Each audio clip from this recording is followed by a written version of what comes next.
দেশে গ্যাস সংকটের কারণে গত কয়েক বছর শিল্প এবং বাণিজ্যিক খাতে সংযোগ বলা চলে প্রায় বন্ধ।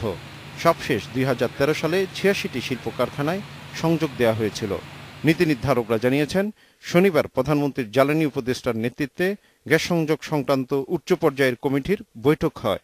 সেই বৈঠকে 300 প্রতিষ্ঠানকে গ্যাস সংযোগ ছাড়াও আরও কিছু সিদ্ধান্ত নেওয়া হয়েছে। গোয়েন্দা প্রতিবেদনের ভিত্তিতে দেওয়া হচ্ছে গ্যাস সংযোগ। 400-এর মতো দরখাস্ত আমাদের কাছে আছে। এটা হলো নতুন কানেকশন এবং লোড বৃদ্ধির ব্যাপারটা। আরও আছে, স্থানান্তরের ব্যাপার আছে, আরও অনেক ধরনের দরখাস্ত আছে।